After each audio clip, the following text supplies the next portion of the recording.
Hey, did you eat yet? I'm Victor, and outside of the Bay Area, New York City is probably my favorite place in the world.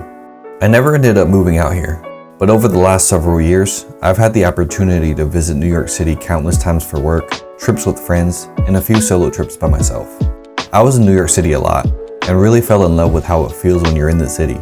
There's always something to do, and as lazy and homebodied as I generally am, I'll walk miles just to explore different parts of the city, to go shopping, meet up with friends, and of course, eat some of the best food I've ever had. New York City is a true melting pot of cultures, and the diversity of cuisines you can find everywhere truly makes it one of my favorite places in the world. New York is known for so many different types of foods: pizza, bagels, the halal carts, the pastrami from Cats, and so much more favorites I've had. But what I always end up coming back for is the variety of amazing Asian food that's available in such a dense area. This episode is going to cover some of my favorite Asian spots around New York City. And let's get started in Chinatown. I spent most of my adolescent years in Oakland, Chinatown, and every time I travel now, I always make an effort to explore Chinatowns in different places. New York City's Chinatown has probably been my most frequented Chinatown outside of the Bay, and I've had the chance to try so many different spots out here. I fell in love immediately with the regionality of restaurants out here, ranging from dumplings to rice rolls, noodle soups, and so many things I just couldn't really get back home, or at least this easily. Whenever I'm visiting any Chinatown around the world, I just feel comfortable. Now let's go check out some of my favorite spots out here. My first stop when I come to New York City's Chinatown is Shu Jiao Fuzhou, a small spot that cooks up some specialties from the Fuzhou region of China. I've been here so many times, and I'm obsessed with the peanut noodles. The menu is pretty small, and it's really cheap. Every time I stop by here, I order a plate of peanut noodles and some dumplings. The food comes out quick, and the noodles and dumplings always hit the spot for me.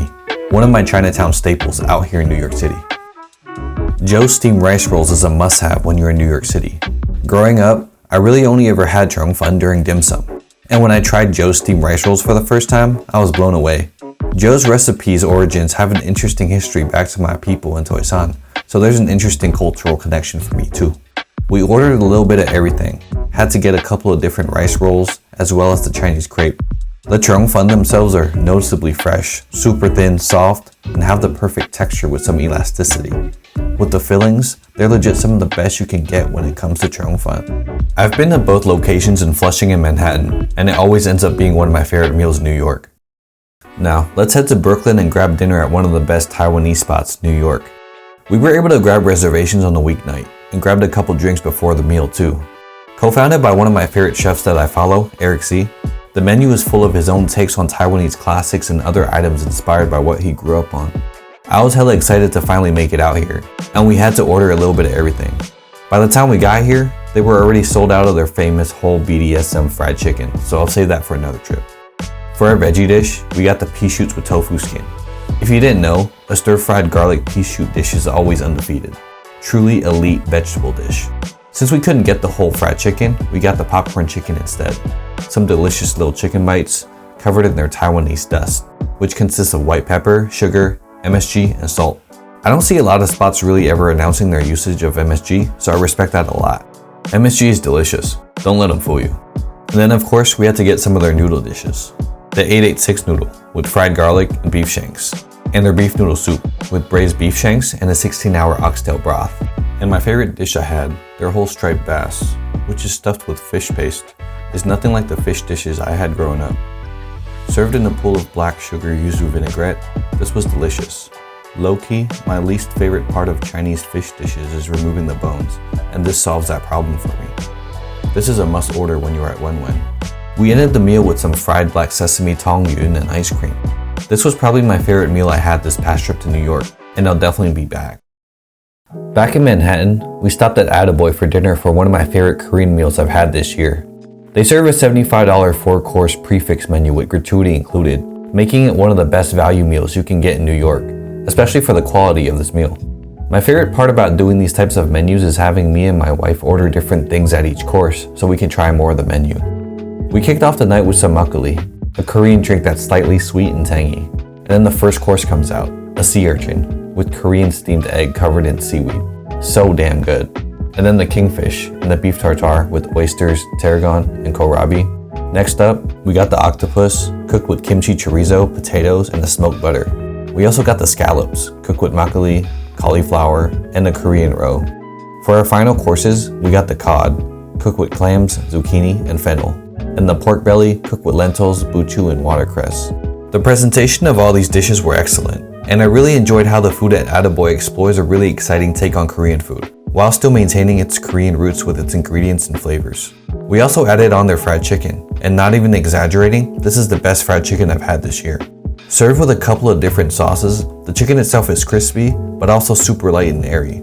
It's so juicy inside, and I wish I had wrote down some notes on how it was prepared because I had asked the staff about it afterwards. I'm definitely gonna be back again, and I gotta steal that fried chicken recipe. Back in East Village, we stopped at Mala Project for dinner and had a memorable meal shared with friends. Mala Project is a Chinese restaurant highlighting Sichuan food, featuring really damn good dry pot. Dry pot is a pretty literal name, a dish that features a medley of meat, veggies, and whatever else you want to add, stir-fried in a Sichuan mala sauce. It's served in a huge bowl and shared family style over rice. In comparison to most traditional Chinese dishes, dry pot's history is definitely a bit newer and has only started appearing in its current form more commonly in the US over the last few years. Looking at the menu, you can just select anything you want. After you make your selections, out comes a giant bowl with all these ingredients stir-fried in spices and oils that smell amazing. Loaded with beef, mushrooms, tofus, noodles, and so much more, this is such a comforting and mouth-numbing meal over a bowl of rice. This is definitely something I'm going to try to make at home all the time now when I have leftover hot pot ingredients. New York City has a ton of affordable, intimate omakase options throughout the city. I try to hit one up every time I'm visiting, and this time we made a stop at Sushi BYU. I've been to this location a few times now, and it's pretty simple. Make a reservation, and you got 30 minutes, you get 12 courses, and it's only $60. It's a super intimate setting, with only 8 seats available at the counter in each time slot. Because it's so small, you really get to engage with the chefs, seeing up close how they assemble each nigiri for you with each course. Starting with hamachi, going through all the favorites like toro, wagyu, and unagi, it's a delicious, packed 12-course menu. In 30 minutes, that goes by real quick. It's a great experience each time, and you just can't find a sushi omakase experience of this quality and this intimate for this price back in the Bay. We're only scratching the surface of the best food in New York City, and only showcase some of my favorites with Asian food in New York City. We didn't even get to go to Flushing this time around, and that's a whole other story to tell. Maybe someday I could do a whole series in New York City with some locals out here to learn more stories, but I hope y'all enjoyed what this out-of-towner has to say about these great spots in New York.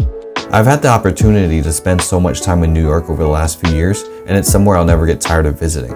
There's so much to do and so much to eat, and every time I go back, there's another new highly acclaimed spot I gotta try. Thanks for checking out some of my favorite Asian spots in New York City with me, and I'll see y'all next time. Peace.